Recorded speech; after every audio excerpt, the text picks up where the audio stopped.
नमस्कार दोस्तों, हाजिर हूँ आपके बीच में एक शानदार टॉपिक लेकर। आज हम पढ़ने वाले हैं केशव दास जी की प्रमुख रचनाएं। आपको बता दें, केशव दास जी को हम रीतिकाल के अंतर्गत रीतिबद्ध कवियों में पढ़ते हैं और रीतिबद्ध कवियों में केशव दास जी सबसे प्रमुख कवि माने जाते हैं और इनकी रचनाएं परीक्षाओं में कई बार पूछी भी जा चुकी है। तो हम देखने वाले हैं केशव दास जी की प्रमुख रचनाएं। उससे पहले हम देखेंगे केशव दास जी का जन्म कब हुआ। 1555 ईस्वी बुंदेलखंड के ओरछा नगर में।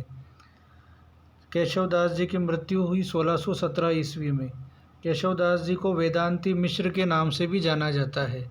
इनका उपनाम बताया जाता है वेदांती मिश्र। और केशव दास जी किस संप्रदाय में दीक्षित थे? निम्बार्क संप्रदाय में ये दीक्षित थे। प्रिय विद्यार्थियों, अब देखते हैं इनकी रचनाएं। केशव दास जी की सबसे पहली रचना हम देखने वाले हैं रसिक प्रिया।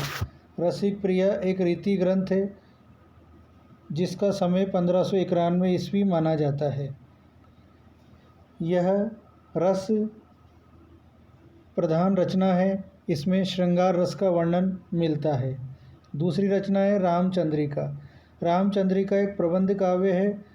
इसका समय माना जाता है 1601 ईस्वी। प्रिय विद्यार्थियों, इसमें राम के चरित्र का वर्णन है, अर्थात ये राम के चरित्र पर आधारित है। आपको बताएं कि ऐसा माना जाता है कि केशव दास जी ने रामचंद्रिका की रचना तुलसीदास जी के रामचरितमानस की प्रतिस्पर्धा में एक रात में की थी। अगली रचना कवि प्रिया। यह एक रीति ग्रंथ है। समय माना जाता है 1601 ईस्वी। कवि प्रिया में अलंकारों का वर्णन है। अगली रचना है रतन बावनी। रतन बावनी एक प्रबंध काव्य है और समय है 1607 ईस्वी।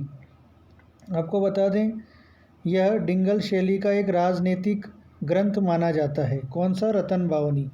प्रिय विद्यार्थियों, कई बार ये पूछ लिया जाता है कि ये जो रचनाएं हैं जैसे रसिक प्रिया, ये किस प्रकार की रचना है। तो मैंने पीछे कोष्टक में लिखा हुआ है कि ये रीति ग्रंथ है।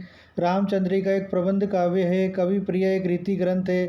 रतन बावनी एक प्रबंध काव्य है। इससे जुड़ा हुआ प्रश्न भी परीक्षा में कई बार पूछा जा चुका है।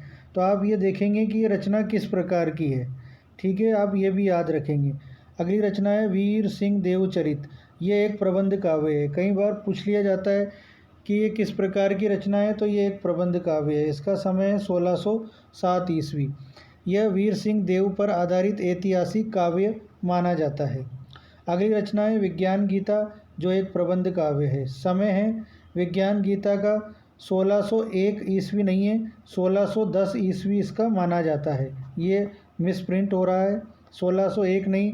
आप इसका समय मानेंगे 1610 ईस्वी। और आपको बता दें कि यह एक प्रबंध काव्य है और ऐसा पढ़ते हैं कि यह प्रबोध चंद्रोदय का अनुवाद है। अगली रचना है जहांगीर जस चंद्रिका।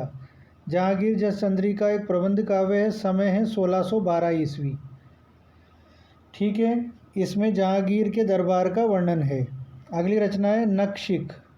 नखशिख रचना में राधा के अंगों उपांगों का वर्णन किया गया है। अगली रचना है छंदमाला। इसमें छंदों का वर्णन है। ये थी केशव दास जी की प्रमुख रचनाएं। यहाँ आप एक जगह करेक्शन करेंगे, ये 1601 नहीं है, ये 1610 ईस्वी है। विज्ञान गीता का समय कितना है? 1610 ईस्वी। ये मिसप्रिंट हुआ है। आगे देखेंगे केशव दास जी के विषय में। केशव दास जी ओरछा नरेश महाराज इंद्रजीत सिंह के आश्रय में रहते थे। ये हिंदी के प्रथम अलंकारवादी कवि माने गए हैं। ये हिंदी साहित्य के अंतर्गत सर्वप्रथम सर्वांग निरूपक आचार्य माने जाते हैं। ये रीतिबद्ध कवि माने जाते हैं। रामचंद्र शुक्ल ने इन्हें कठिन काव्य का प्रेत कहा है।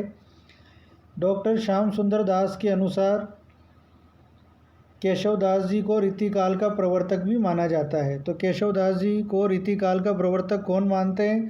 डॉक्टर श्याम सुंदर दास जी। आप प्रिय विद्यार्थियों, केशव दास जी की रचनाएं याद रखेंगे। इनकी रचनाओं से कई बार परीक्षाओं में प्रश्न आ चुका है।